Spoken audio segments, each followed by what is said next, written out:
a filosofia moderna é a causa de um grande mal na inteligência do homem moderno. Esse mal, frequentemente, e na maioria das vezes, ele passa despercebido, né, porque essa filosofia, naquilo que ela tem de mais fundamental, ela foi escrita já nos séculos passados, então as pessoas, a maioria, desconhecem esses erros, e quando conhecem os seus filósofos, né, acabam até acreditando que isso aqui eram homens verdadeiramente confiáveis, né, aos quais nós podemos nos apoiar para entendermos melhor a filosofia, etc. E esses erros modernos, eles vão ser então utilizados para afastar cada vez mais o homem moderno da fé que é ensinada pela Igreja Católica. Por isso mesmo que eu resolvi fazer então essa série de vídeos tentando tornar mais acessível então aqueles ensinamentos da filosofia perene que vão contra todos esses erros da filosofia moderna e que, ao contrário da filosofia moderna, elas nos aproximam da fé, porque elas a filosofia perene nos mostra que a fé é coerente, é racional, ao contrário da filosofia moderna, né? Então, me parece o mais conveniente começar essa série falando sobre a verdade. Como é que nós conhecemos a verdade e se a verdade existe, né? Se ela é objetiva, se ela é subjetiva e o que mais possa concerner esse assunto. Então, hoje em dia, a maior dificuldade ao tratar de qualquer assunto, geralmente, é que a pessoa fala, não, mas você tem essa opinião e tal, mas eu tenho a minha e tá tudo bem, vamos ficar assim. Porque, afinal de contas, a verdade é uma questão de opinião, né? Cada um tem as suas verdades, tem as suas crenças, etc.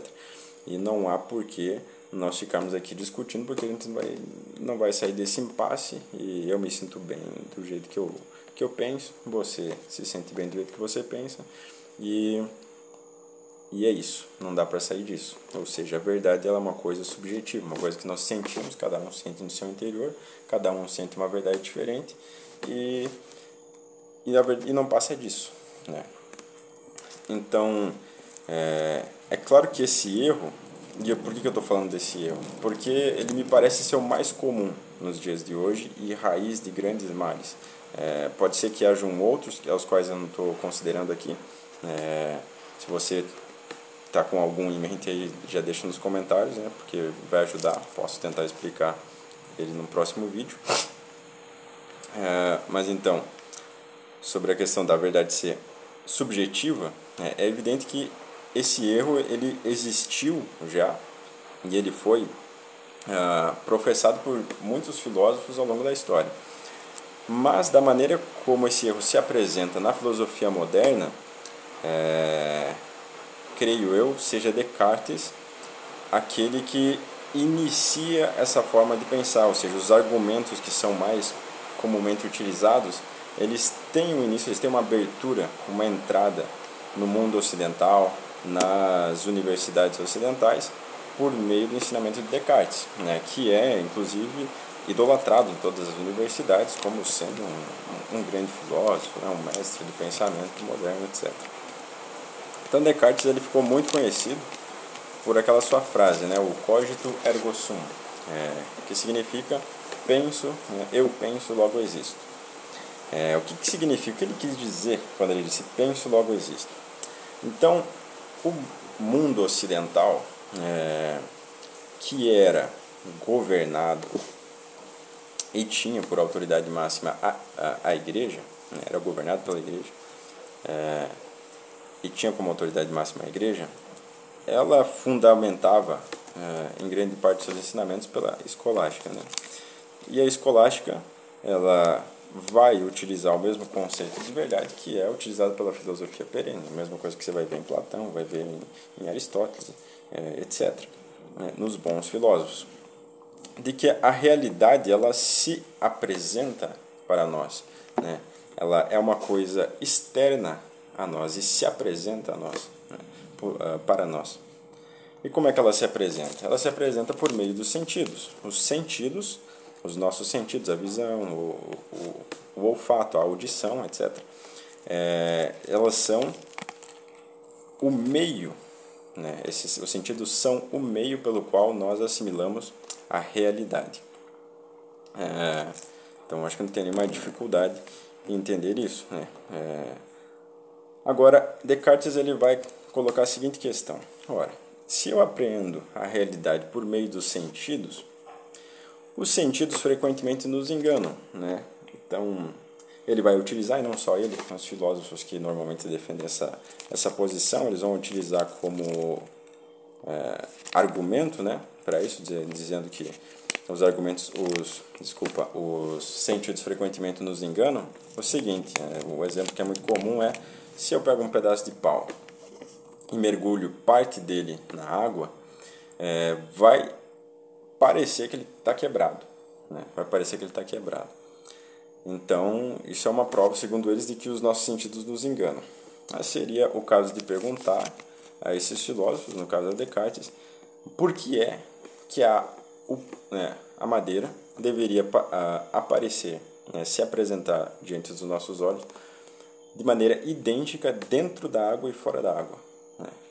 Então, nós vemos que mesmo nessa aparente ilusão, o que acontece é uma perfeita adequação dos nossos sentidos à coisa tal qual ela se apresenta na realidade, ou seja, tem uma parte dentro da água e uma parte fora da água, portanto ela se apresenta com uma determinada aparência fora da água e com uma determinada aparência dentro da água, né? O que é o mais lógico, né? O que é mais coerente do que se aparecesse da mesma forma dentro e fora da água, seria então incoerente, porque não se apresentaria de forma a indicar aquilo que está se passando de fato na realidade. E aí sim nós poderíamos dizer que haveria um erro, mas não é o caso. Enfim, então já é em cima desses erros que esses filósofos vão fundamentar a sua filosofia. Então ele vai dizer, bom, os sentidos frequentemente nos enganam, então eu não posso confiar nos meus sentidos para afirmar que determinada coisa é verdadeira ou é da forma que se apresenta a mim. Então a única coisa que eu posso me apoiar é o pensamento. Então ele não vai perder muito tempo explicando o porquê disso. Ele vai simplesmente seguir raciocinando e acompanhe quem quiser, né? Infelizmente muitos o acompanharam, ou seja, vamos deixar os sentidos de lado e vamos só utilizar aquilo que a nossa razão pode aprender, né? E o que é que a nossa razão pode aprender? São os entes abstratos, né? O que é um ente abstrato?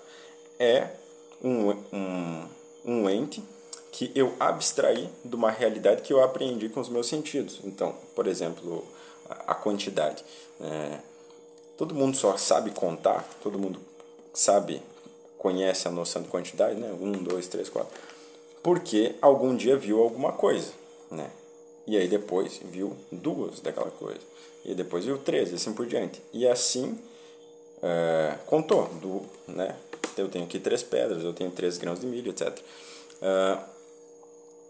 Mas a gente só conta porque a gente abstrai, ou seja, eu pego aquele fato que existe, ou seja, tem 3 grãos de milho, e abstrai, ou seja, eu isolo na minha mente o fato de eles serem a quantidade 3, eles juntos somarem a quantidade de 3. E eu começo a trabalhar então na minha mente somente com esse fato isolado, né? Ou seja, algo que eu aprendi primeiro pelos meus sentidos, eu abstraio com o meu intelecto e começo a trabalhar somente com esse ente que está presente somente no meu intelecto, né? Ou seja, como uma quantidade possível, uma quantidade cogitativa. Então, Descartes vai dizer, não, a gente só pode levar em consideração isso. E é daí que vem esse vício das ciências modernas, de que a experiência do homem não conta nada. O que importa é aquilo que nós conseguimos medir com os nossos aparelhos, né? E isso vai abrir espaço para toda essa ditadura médica que nós já estamos vivendo nos dias de hoje. Mas eu vou falar isso um pouquinho mais para adiante. Então, a filosofia de Descartes ela vai afastar a noção de verdade como algo que existe na realidade, independente do meu pensamento, e vai trazer para uma noção interior de apreensão da realidade, ou seja, algo que se dá no meu pensamento, né? E só quando ela se dá no meu pensamento e só com aquilo que as ferramentas que o meu pensamento possui é que eu posso aprender a realidade, né? Ou seja, somente com a razão e não com os meus sentidos, né? Então já não é mais a realidade que se informa até mim, sou eu que tenho que fazer um esforço com a minha razão para conhecer a realidade, né? Que é algo falso também, porque na verdade é a própria realidade que faz esse trabalho de modular o meu pensamento e torná-lo consciente das coisas que existem. Por exemplo, se eu estou com algum problema de saúde, né? É aquela dor que se apresenta, embora é um problema de saúde que já existe, né? Se não há uma dor que me chame a atenção para aquele ponto, muitas vezes posso passar com aquilo sem perceber. E quantas pessoas às vezes não acabam até morrendo, né? Porque não conseguiram tomar conta disso, ou seja, porque o mal não se apresentou a ele. Ou quando, por exemplo, nós acordamos, dorme fora de casa e acorda. Então, por alguns instantes, a gente não lembra onde é que está, né? O que faz com que nós nos lembremos? É o nosso pensamento ou é a realidade em torno de nós? Estou olhando, opa, peraí, esse aqui não é meu quarto, esse aqui... Aí você, tá, eu estou na casa do fulano, né? Então, ou então quando alguém se perde, né? Quem nunca se perdeu, e aí você está andando por lugares que você não imagina onde é que está, e aí de repente você vê um ponto de referência, tá, esse aqui eu lembro. Mas o que fez isso? Foi a realidade que se apresentou primeiro, né? Ou seja, aquele supermercado ao qual você se lembra, e aí o seu pensamento vai começar a operar em cima daquilo, ou é o seu pensamento que vai iniciar e aí vai aparecer a realidade, né? Então, começa a ter uma inversão aqui. Eu não quero me estender muito para o vídeo não ficar tão longo. Então, deixa eu só dar uma olhada na minha colinha aqui para não me perder.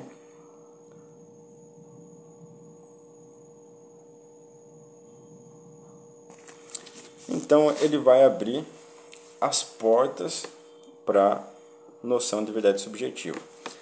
E depois dele, um filósofo chamado Kant, o qual acredito que a maioria conhece, vai se aproveitar então dessas noções e vai se aprofundar ainda mais no erro, né?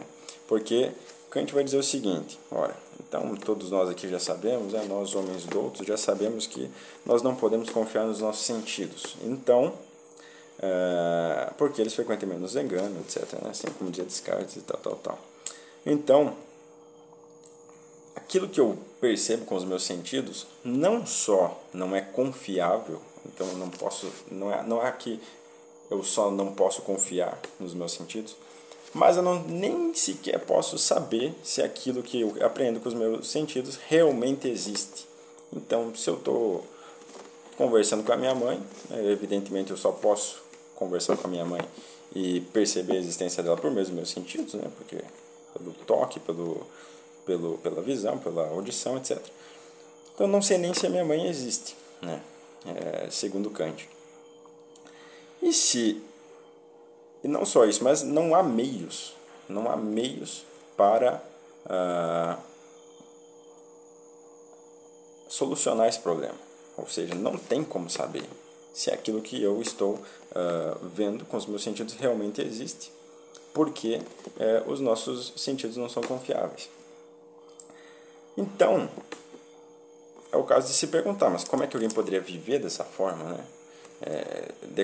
Kant ele percebeu isso, então ele disse, não, a nossa melhor opção é acreditar que aquilo que a gente vê existe de fato, porque se não fosse assim, nós não conseguiríamos viver, assim, né? O cara poderia de repente ficar com medo de ir para um hospício, porque já não acreditava mais nas coisas que estava vendo, e aquelas supostas ilusões, então, o levariam para o manicômio, né? A coisa já é ridícula em si, né? Mas, enfim, quando ele afirma essas coisas, ele vai abrir uma porta para um erro muito grave, que ele vai falsear a noção de fé. Porque, como ele disse, não há motivo racional nenhum para eu crer que aquilo que eu percebo com os meus sentidos é de fato real.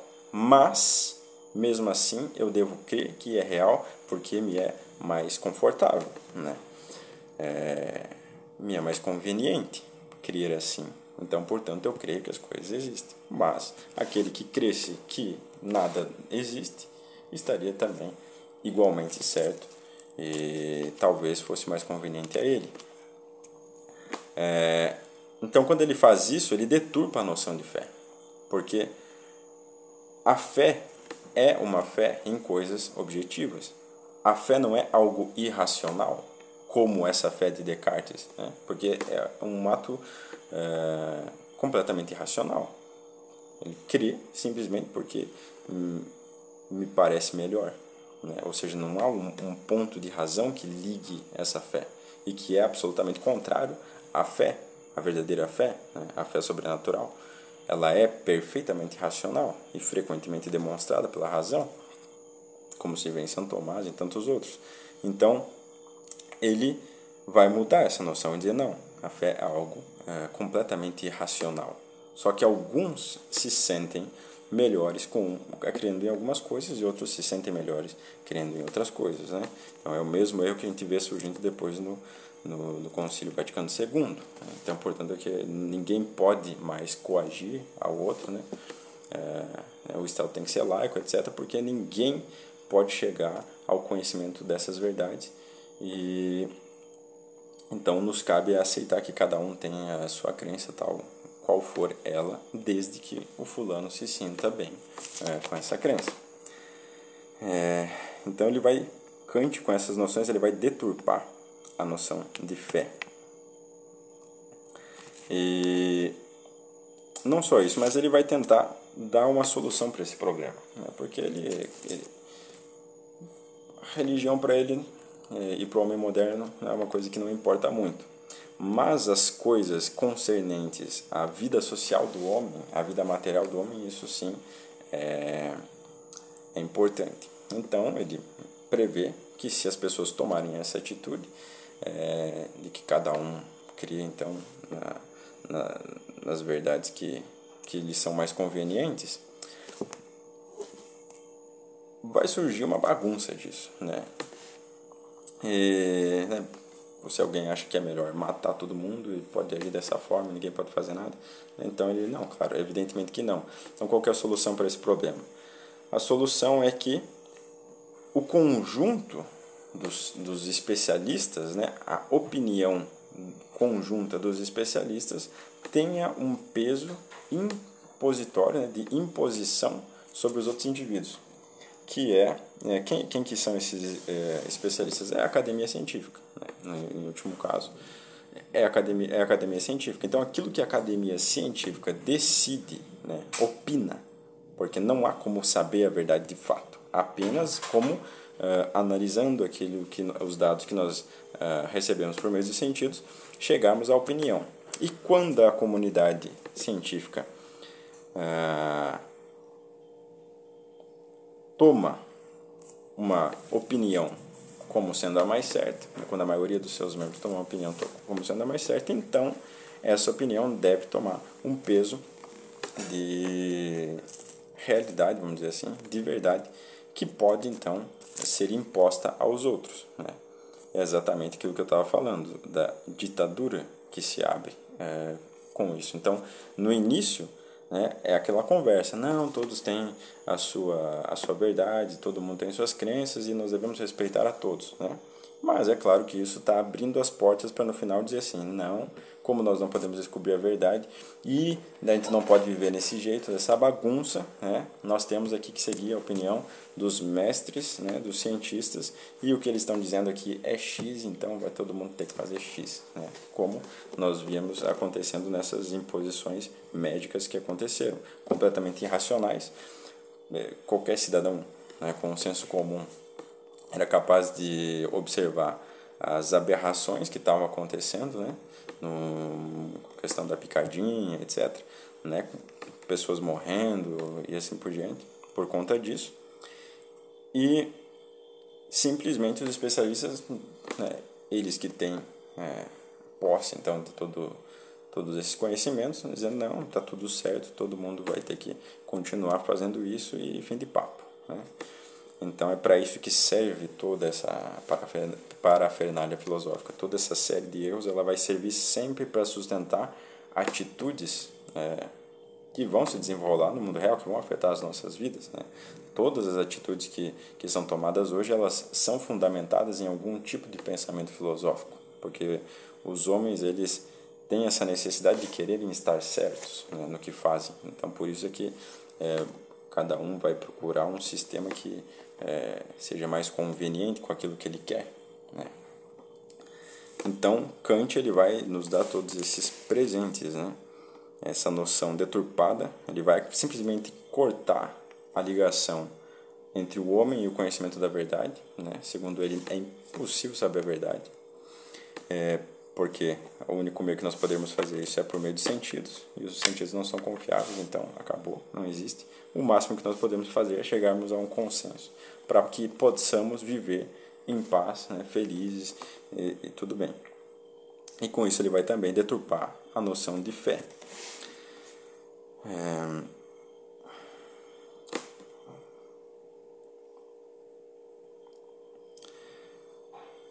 Então, é claro, né, hoje nós vemos também a noção de verdade evolutiva, né, que só é possível por conta desses conceitos, ou seja, se a comunidade científica ela teve uma opinião num determinado momento, segundo, né, conforme ela vai avançando nos seus conhecimentos científicos, seus conhecimentos técnicos, etc., que também é de se perguntar, né, como é que ela pode avançar num conhecimento se não é possível se ter nenhum, né? Mas enfim, se ela vai aumentando então seus conhecimentos, ela vai, com o passar do tempo, mudando essas opiniões. E aquilo que no momento era verdade, no outro momento deixa de ser, porque agora a técnica científica avançou no que é referente a determinado campo, né? Então, a verdade ela vai alterando-se com o tempo, né? E segundo esse fundamento que eles utilizam, eu gosto muito de utilizar, que a ciência ela vai avançando, e aquilo que nós sabemos hoje, nós não sabíamos no passado, e portanto é necessário que tomemos decisões as quais não seriam aceitas antes, mas que agora nos parecem as mais coerentes, né? Infelizmente, esse é exatamente o discurso do Concílio Vaticano II, né? Então, no passado a igreja agia assim, mas hoje, com os conhecimentos atuais, com o avanço da tecnologia e todo esse blá blá blá, nós devemos tomar um novo posicionamento e dizermos toda a besteira que foi dito no Concílio Vaticano II. E que é um erro, evidentemente, não é nem porque, né, tentar refutar, basta pensar, pô, 2 mais 2 vai deixar de ser 4 quando? Quando é que... qual dia isso vai acontecer? Todo mundo sabe, jamais isso vai acontecer, né? Se um copo de veneno deixa de ser veneno, quando? Quando é que isso vai mudar? Simplesmente essas coisas não mudam. A verdade é uma e ela é imutável, né? Se tal fato aconteceu no passado, isso é uma verdade e isso nunca vai deixar de ser verdade. Está presente no ser dali para a eternidade. Então, todos esses erros, aos quais eu mencionei aqui, eles só são possíveis quando não se leva em consideração aquilo que, ao meu ver, é o mais fundamental quando se diz, quando se fala de apreensão da verdade, né? Porque, se nós pararmos para pensar, a realidade, então, é uma coisa que todo mundo pode verificar isso. Ela se apresenta diante de nós, né? Se eu estou dormindo, eu estou num mundo completamente subjetivo, o mundo dos sonhos. Então, ali não tem sentido nenhum operando, está simplesmente minha imaginação, as faculdades da minha alma trabalhando. E o mundo real eu estou completamente alheio, porque se eu não estiver alheio ao mundo real, eu não consigo dormir. Então, o sono, ele vamos dizer assim, a perfeição da subjetividade, né? Eu crio um mundo diferente daquilo que existe realmente. E só a noção que todos têm, de sonho e realidade, né, só é possível porque um dia a gente acorda. Um dia acontece, o sol bate na sua cara, quer dizer, um dia não, uma hora, né? O sol bate na sua cara e você tem que acordar, porque a realidade começa a se impor e você não tem o que fazer. O seu vizinho coloca uma música alta e você acorda no meio da madrugada, embora você quisesse estar dormindo. Então, como é que a sua noção subjetiva de realidade altera alguma coisa? Não altera nada. O máximo que vai alterar vai ser aqueles fundamentos que você vai dar para se desculpar dos erros que você vai cometer depois. É só para isso que serve isso. Mas a realidade não é alterada em nada, né? Um tapa na cara é um tapa na cara. Você pense o que quiser daquele tapa, ele vai ser sempre um tapa na cara. E se ele te levar 2 dentes, meu amigo, não tem jeito. Você pode pensar o que quiser, você pode fazer a força que quiser, aquele tapa nunca vai ter sido um carinho, né? Não tem jeito. A realidade, ela se impõe diante de nós. E todo mundo presencia isso. E aí é que está o erro fundamental e a coisa mais fundamental na apreensão da verdade. Se a verdade, ou se a realidade, que estão dizendo aqui nesse contexto a mesma coisa, se apresenta ou se impõe até nós, né, e nós a aprendemos, evidentemente, por meio dos sentidos, só tem uma atitude que é a coerente e a correta a se tomar. É uma atitude de confissão para com a realidade, porque a nossa apreensão da verdade se dá quando nós confessamos aquilo que acontece. Então, se eu levei um tapa no rosto, se eu digo, o sujeito me fez um carinho, eu estou mentindo. E eu sei que eu estou mentindo, porque não foi assim que as coisas aconteceram, não foi assim que a realidade se apresentou diante de mim. Eu levei uma bofetada. E quando eu afirmo isso, eu não estou inventando nada, eu não estou fazendo esforço nenhum, senão o de confessar aquilo que aconteceu. E esse é a melhor forma de escapar, inclusive, de todos esses erros filosóficos, quando a gente tem essa noção de que dizer a verdade, conhecer a realidade, conhecer a verdade é uma questão de confessar aquilo que eu vejo, aquilo que eu presencio, aquilo que eu experiencio, etc. Então, se nós nos mantermos com essa atitude, nós vamos certamente escapar de todos esses erros, né? Porque quando fulano diz, quando Kant, Descartes, né? Como é que eu sei que tal coisa não é uma ilusão, né? Como é que eu sei que a realidade em torno aqui, por exemplo, eu gravando esse vídeo aqui, como é que isso aqui não é um sonho? Como é que eu sei que isso é uma realidade? Olha, quando eu faço essa pergunta, como é que eu sei que isso não é uma ilusão? Eu estou pensando isso. Eu não estou experienciando isso. Isso não é minha experiência. A minha experiência é muito... ela é auto-evidente, ela não precisa nem sequer explicação, porque é algo que todo mundo sabe. Ora, eu estou aqui fazendo isso. E eu estou aqui gravando esse vídeo e de repente eu paro e penso, será que não é uma ilusão? Então eu, enquanto estou fazendo isso, coloquei essa dúvida. Seria o caso de perguntar, será que não é uma ilusão que eu estou pensando que é uma ilusão? E assim por diante. Então, você vai cair numa armadilha, né? O erro, ele acontece quando a pessoa esquece, tá? Ou faz de conta que esquece, né? A realidade em que ela está inserida no momento em que faz esse tipo de pergunta. Então ela não percebe que, por exemplo, para eu fazer essa pergunta, eu preciso estar existindo aqui nesse momento, fazendo isso que eu estou fazendo, porque é daqui que surge essa dúvida, né? Não é algo que se apresenta como uma coisa real, mas é algo que se apresenta como pensamento. E aí a gente começa a entender quão perigoso é passar a pensar como Descartes. Se o fundamento da realidade está no meu pensamento, então eu tenho que ficar, encontrar uma solução para esse problema. Mas como é que eu não sei que isso é uma ilusão? E aí você entra nessa armadilha e o demônio vai te pegar. Ele vai te pegar porque ele é mais inteligente que você. Mas é muito fácil ganhar essa briga, simplesmente você não entrar nela. Pô, se eu sei muito bem que eu estou aqui, por que eu vou estar dando trela para esse tipo de pergunta? Para esse tipo de afirmação? É maluquice.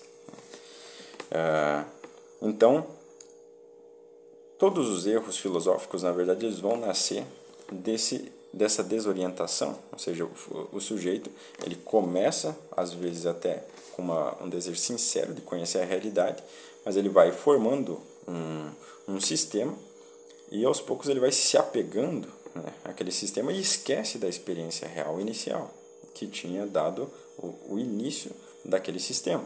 E aí ele vai dar mais crédito ao sistema que ele está criando do que a experiência de vida dele. Como Kant, por exemplo, né?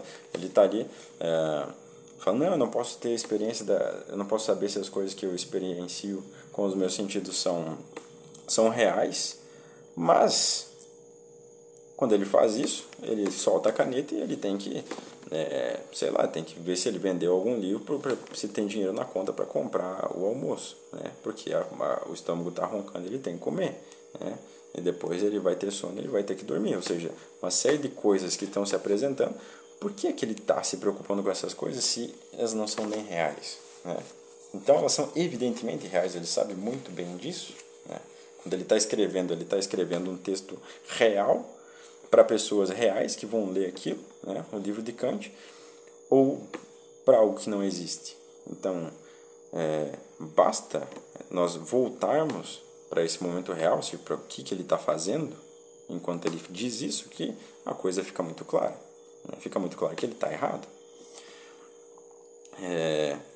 Também, é claro, um alerta aqui a esses filósofos, né? Eu acredito, é uma opinião minha, de que é um erro tentar achar que esses caras eles estão tentando fazer algo sério. Na minha opinião, eles estão criando uma filosofia que é feita para causar os males que causar, para prejudicar a inteligência dos outros e assim fazer com que se torne mais fácil então manipular e tirar aqueles resultados que eles querem tirar daquelas pessoas que vão aceitar isso como realidade, né? Então não vale muito a pena ficar tentando entender como é que alguém pode ser tão burro, né? Porque talvez não fosse tão burro, ele mas sabia muito bem o que estava fazendo. Mas tem um caso que ilustra muito bem isso, que é o caso do filósofo chamado Zenão de Eleia. Então, Zenão de Eleia, ele ensinava, né, para todo mundo, com muito orgulho, que não existia movimento. O movimento é impossível de existir, se dizia ele. Por quê? Porque se uma pessoa anda 10 metros, para andar 10 metros, ela tem que ter andado 5 metros. E para ter andado 5 metros, ela tem que ter andado 2,5 metros. E para ter andado 2,5 metros, ela tem que ter andado a metade de 2,5 metros. E para ter andado essa metade, ela tem que ter andado metade da metade. E assim até o infinito. Então, como eu posso dividir esse trajeto ao infinito, não tem como ele ter chegado até lá. E, portanto, o movimento não existe. Então, como é que esse cara está falando isso, né? Ele não se movimentou até o seu auditório para falar o que ele está falando, né? Então, é evidente que ele está ensinando um erro, mas o interessante é que não é o erro em si, mas como é que esse erro pode ser possível? Como é que esse cara pode se convencer de que ele está falando uma verdade? Só tem um jeito. Quando ele faz o processo de, primeiro, medição do trajeto, já se deu o trajeto. Ou seja, o sujeito já andou 10 metros. Quando o sujeito andou 10 metros, ele vai lá e mede. Foram 10 metros percorridos. Depois, sendo que essa distância e a quantidade já são entes abstratos que estão na cabeça dele. E com essa abstração, então, o 10 metros, ou seja, o número 10, ele vai dividir o número 5, abstrato, e assim por diante. Então, aquilo que ele extraiu lá de uma experiência real que já havia acontecido, ele vai tomar como sendo real. E unicamente aquilo, porque aquele sistema lhe parece bom demais, fantástico demais. Eu fiz uma descoberta tremenda. E aí ele vai se encantar tanto com aquilo que não é possível que isso seja errado, né? E ele vai esquecer daquela experiência inicial. Ah, de onde é que eu tirei isso? Como é que eu conto? Como é que eu meço? E assim por diante. Então, aí é que nascem todos os erros concernentes a esse problema da verdade. Toda vez que alguém nega que a verdade é objetiva, ela está esquecendo isso. Não é, o importante não está no argumentar contra isso, porque existem muitos argumentos que poderia se utilizar, mas enquanto a pessoa não se der conta disso, de que a verdade é algo que se confessa, não é algo que se prova racionalmente, não vai adiantar. Não adianta, porque você pode ficar discutindo aí, sempre podem surgir novos argumentos, e a pessoa pode aceitar um, pode não aceitar, você vai ficar sempre nisso, tá? Então, o mais importante de tudo é entender que a verdade é uma questão de confissão. As coisas se apresentam diante de mim e a única coisa que eu posso fazer é confessá-las, tá? E aí cabe também uma atitude moral. E é por isso que cabe uma atitude moral. Porque eu posso confessar que as coisas são assim, ou eu posso mentir. E posso mentir para mim mesmo, inclusive, né? Deixando e desprezando tudo isso e seguindo aquela opinião de um filósofo, porque com a opinião desse filósofo eu posso me sentir bem enquanto eu cometo os maiores pecados e assim por diante. Tá bom? Então eu espero que tenha ficado claro. Qualquer dúvida, me mandem, por favor. E esse vídeo é o primeiro vídeo porque eu sei que depois, com os outros argumentos, muitas vezes vai surgir pessoas que vão sempre, mas muito bem explicado, etc. Mas minha opinião não é essa, né? A minha opinião é outra, etc, etc. Ou seja, se fundamentando na ideia de que a verdade é algo subjetivo. Então, eu posso remeter essas pessoas simplesmente a esse vídeo. Muito obrigado, fiquem com Deus. Salve Maria.